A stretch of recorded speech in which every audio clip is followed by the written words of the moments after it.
Welcome to Leveraging Partnerships in Rural Schools to Increase College Access. My name is Liz Alliss. I'm an admissions counselor at Appalachian State University in Northwestern North Carolina. I completed my bachelor's in middle grades education in 2012 at the University of North Carolina at Charlotte, followed by the completion of a welding degree as well as credentialing from the National Career Development Association Facilitating Career Development Program. I'm also currently enrolled in higher education master's program for community college and university leadership through Appalachian State as well.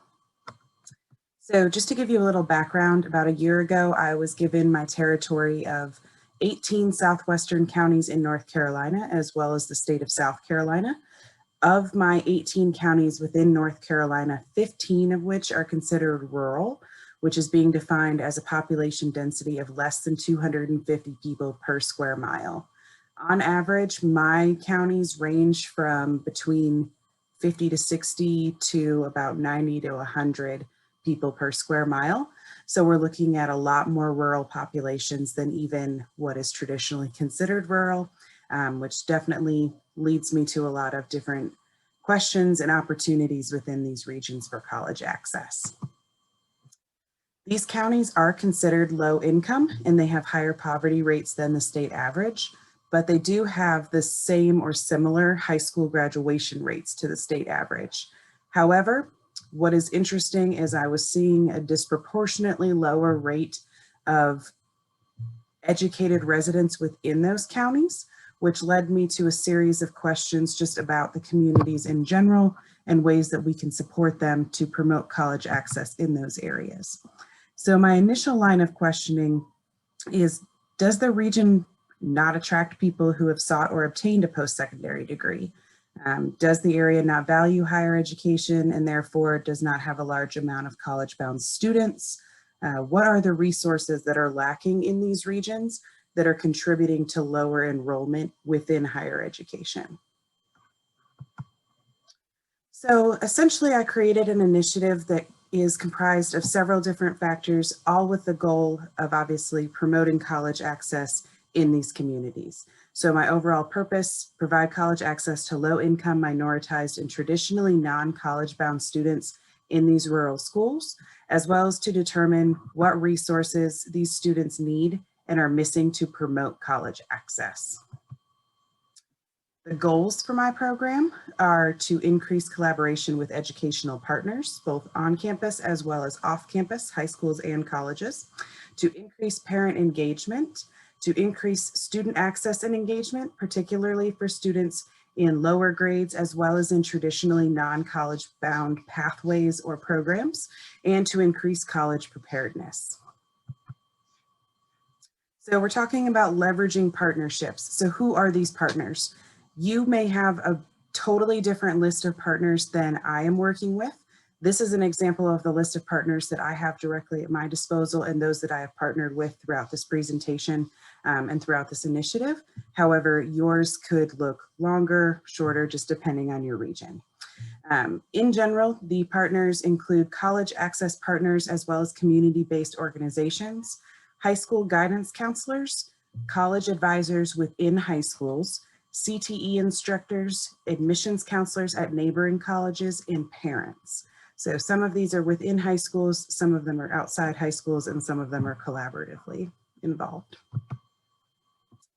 So the first one I want to talk about is college access partnerships and community-based organizations. This is a gold mine of opportunity. Many of these organizations are grant funded and they work either in the community or in the high school or college or university. So their main objective is to promote high school success and college access. Collaborating with these guys is really important because a lot of times they are working on admissions related projects as well as college access projects similar to those in admissions departments, but are typically completely separate, and they typically have a lack of communication between the two when there's a lot of opportunity together. The biggest examples that are kind of known nationally are Upward Bound, Gear Up, TRIO, and College Advising Corps. These are all examples on my campus as well. But if you are unsure of what is available in your area, this link down at the bottom through NACAC has an opportunity for you to dive in a little further, figure out what's available in your area, and get with those people to collaborate. So through this partnership with Campus Access Partnerships and community-based organizations, this has definitely resulted in an increase in collaboration, which looks a lot like a lot more visits, a lot more collaboration with fairs, college access opportunities. So rather than just talking about admissions related things, we're talking about all aspects of college life and college preparedness, which has definitely increased college access for these students, and a lot to do with that preparation. Overall, we have seen a 12% increase in applications in college advising core schools, which is phenomenal. Love to see that. I do want to spotlight the Gear Up program really quick. This is a program that is a federally funded college access program. A lot of people are probably familiar with Gear Up. This stands for Gaining Early Awareness and Readiness for Undergraduate Programs. It's a wonderful program that's typically involved in high schools as well as middle schools and on college and university campuses. So they are all over the place. But their goal is to just increase the number of students who are prepared to enter and successfully be in post-secondary education right after high school. App State partners with 11 school districts and those respective schools within those districts to provide college prep activities to roughly 15,000 middle and high school students and parents. Gear Up is independent, like I mentioned, from admissions, but this was an awesome opportunity to collaborate. Their region is exactly where my region is, so it was wonderful to be able to collaborate with them, come up with more initiatives. I was able to get into the schools a lot easier and a lot more often as well for just general App State tours because of the relationship with these guys.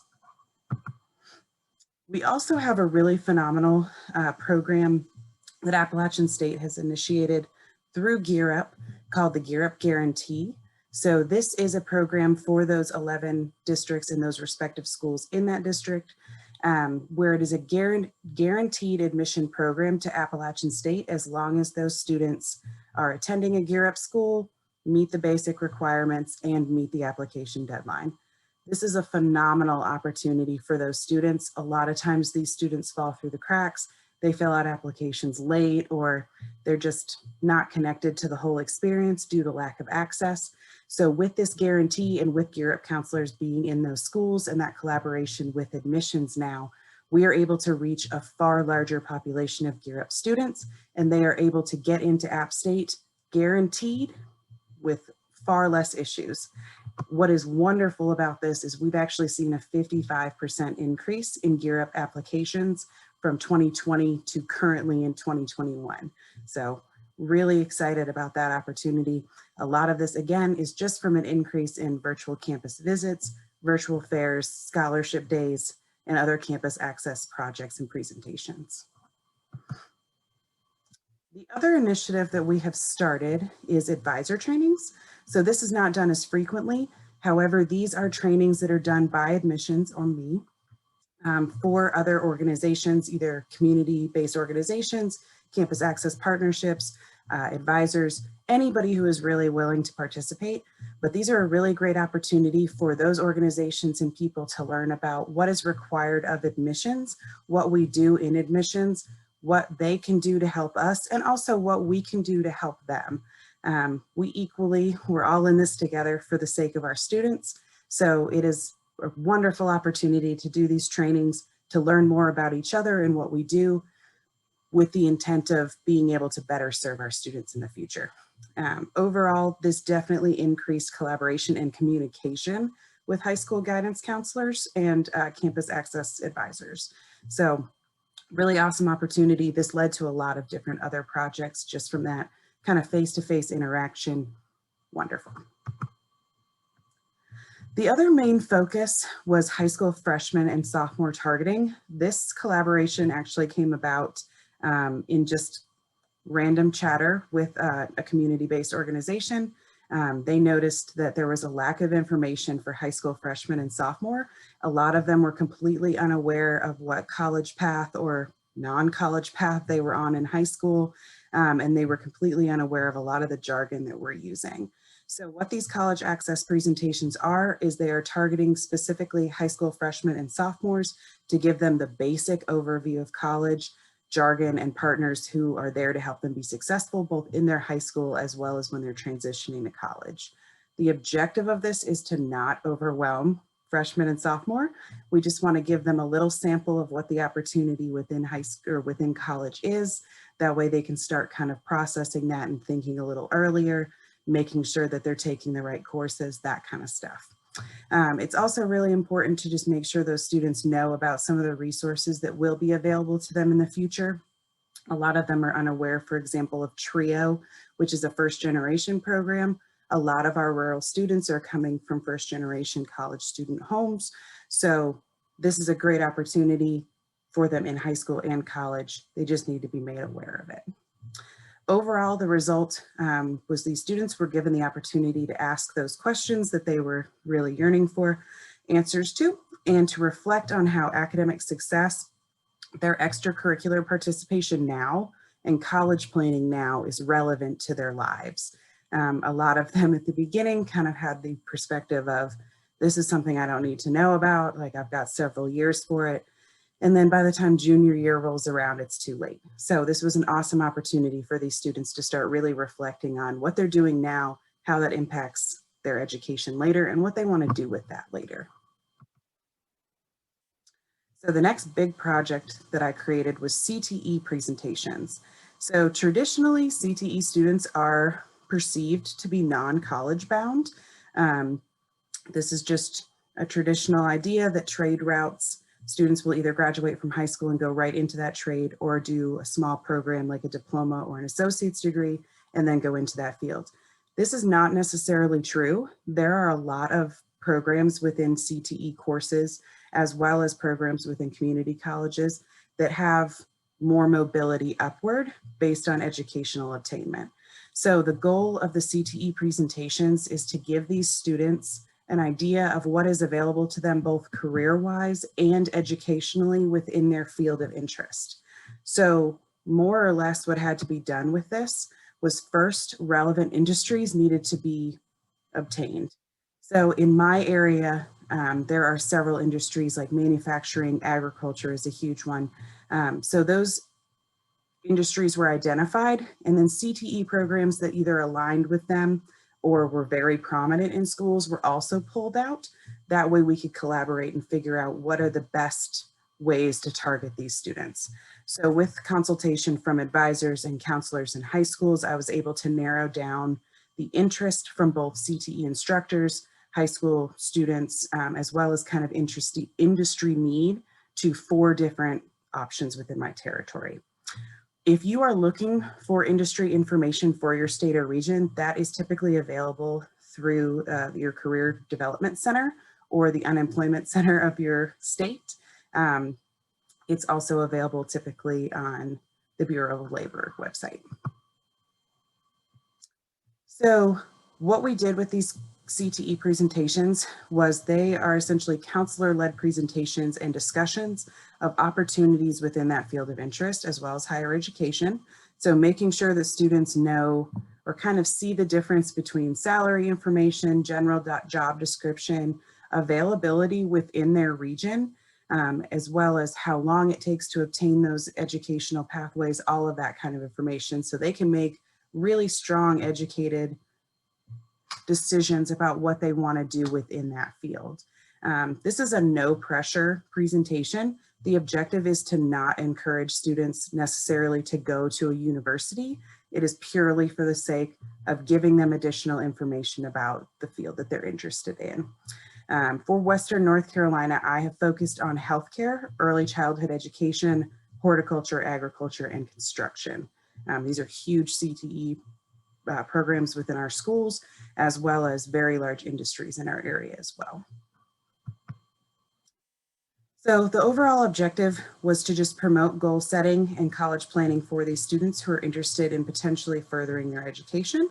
Ultimately, that is definitely what was accomplished. Students gained the needed information to make those informed decisions so they could at least start to plan for a potential change in educational pathway or career pathway for their future. The best story I have from this that definitely meant a lot to me that I'd love to share was of Manny and his younger brother. So Manny is a App State admit. He plans to attend in the fall of 2021. And he signed up for a CTE construction presentation, which I definitely thought was weird because he is a intended biology major. So when he got on the screen, it was him and his younger brother. So Manny explained that his younger brother was interested in construction, but had no idea anything about construction or the field and had just intended to like go to high school, graduate high school, go right into construction. So Manny really thought it was important to support his brother through this, bring him onto this presentation, ask questions for him, and really get his like the mind gears rolling to figure out what he wants to do further than just, going straight into a field, which is totally fine. This was really special though, just seeing the connection that they had as siblings and getting to know them a little better. They're both first generation. So it's great to see that, these students who traditionally are minoritized are having this opportunity to get more information and to even help each other, which awesome. Can only hope that at least hopefully his younger brother got something out of it and will be able to make a more informed decision. So the biggest challenges within CTE programs and CTE presentations is that CTE students are traditionally non-college bound or thought of that way.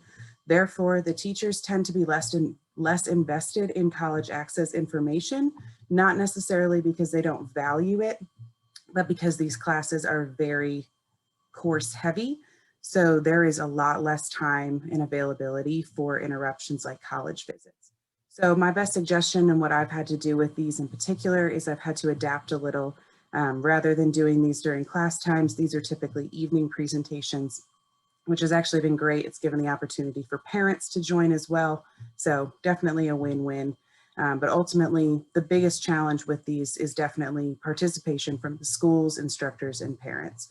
This is going to be a challenge regardless, but CTE, because of that traditionally non-college bound pathway, it takes a little warming up. All right, the most recent initiative that we have started is in collaboration with another local university. So we have partnered with them to support college access to rural students. Myself and the admissions counselor that are partnering to do this are both over the same rural counties in North Carolina. And we also collaborate with the same college access partner. So we are using that campus access partner to do a bunch of 5-part series based on college access. So just to give you an idea of what this looks like for us, which of course can be adapted for you guys based on, the needs of your communities. But we are doing a match and fit, which we're essentially looking at, what are the opportunities for you? Where can you find more things that'll get you more information about interest inventories, jobs, all that kind of stuff. Application 101, we are bringing in our state organization called College Foundation of North Carolina to have a speaker come in, talk about resources and opportunities available through this whole application process as we review that. We also are doing a financial aid presentation just based on how to pay for college, kind of emphasizing those deadlines and the importance of all of that information as well. We are doing a joint info session, which many schools would be fearful of doing. However, this is a wonderful opportunity to compare and contrast your school with another school. Make sure, bring out the best in both of them. If you both share an amazing program, this is a great opportunity to, advertise that as well. So take advantage of those. Those are really interesting, and students really value multiple admissions counselors kind of talking to each other's schools. And then the final thing, which of course is very valued, is the parent Q&A. So this is again another opportunity for parents to get involved. If they have questions, we'll give them more information, just general college stuff, and they'll be on their way. So I mentioned parents, huge focus on parents. They are definitely a lifeline for this whole situation with college applications. So it's pivotal that they are involved. So what we have done is we've created first year students as well as now admitted student presentations for parents. This will go over general college information, and then it's a little somewhat specific to Appalachian State, but I definitely encourage you to keep it fairly generic. A lot of parents, while they are looking for information about the particular school, they're also looking for just general information and they just need help. So this has increased parental access to college information substantially, which is definitely great. It's provided a familiar face to the university as well that parents feel comfortable reaching out to on behalf of their students. It's unbelievable actually how much you'll get to know some of these parents. It has been a wonderful experience with these. Overall, we've had over 600 parents have signed up and over 350 have attended since our rollout in August.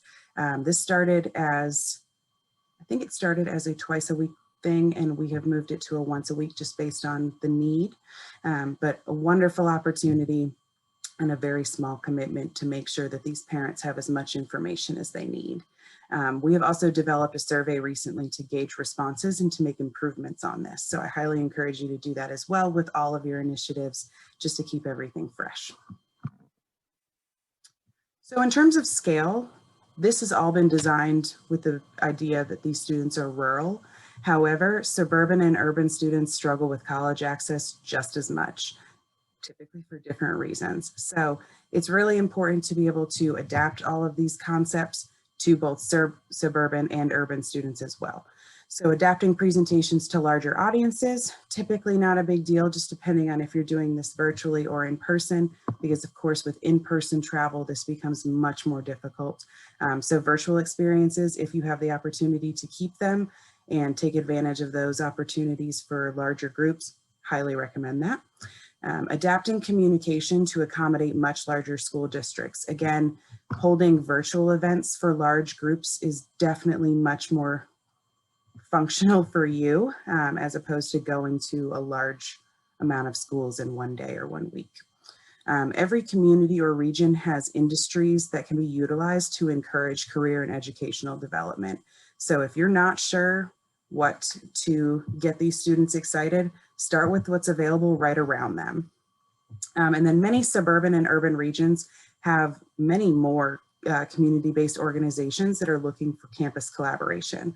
A lot of these are nonprofits or grant-funded organizations that are around large cities. Sometimes they have no affiliation with the school, so they just find students kind of on their own. Find them and work on collaborations with them. They are definitely a great resource additionally to everything you're doing. And ultimately, I was looking for the resources needed to promote college access to rural students. What I have come up with is a strong collaboration and communication between faculty and staff in those high schools and admissions is pivotal. A breakdown in communication between these two groups is a breakdown in college access. Engagement with colleges much earlier than junior, senior year is also pivotal. By the time they get to junior year, it is too late to make changes to schedules to potentially meet university requirements. So some students who are not even aware of it will be limited in their opportunity just from scheduling and lack of information. Information about minimum admissions requirements, like I just mentioned, a lot of students are really unaware of this. And while guidance counselors are of course on top of this, they have a lot of students. So making these students aware and accountable is also, good life skills there. Interest inventories and career exploration is something that definitely takes the back burner a lot in education. So it's important that these students are exploring some of those opportunities before they go to college or university, especially students who are in early colleges and dual enrolled in community college, who will have less coursework to take at a university to prepare them for what they actually want to study. Opportunities for parent involvement. Any opportunity for parents to be involved is beneficial, whether that is separate programming just for them or that's programming for students that includes parents. Any opportunity is phenomenal. They need as much information to feel comfortable about their students going as they can. And the last thing is the inclusion of identified campus partners. So as long as we can keep inclusive, keep collaborative, that is definitely going to benefit our students. Ultimately, we are all here to benefit our students. So it is our job to collaborate and be together on this, work together. Thank you so much for being here today and listening. I'm available anytime by email or by phone, so you're welcome to reach out. Again, my name is Liz Alliss. Thank you so much.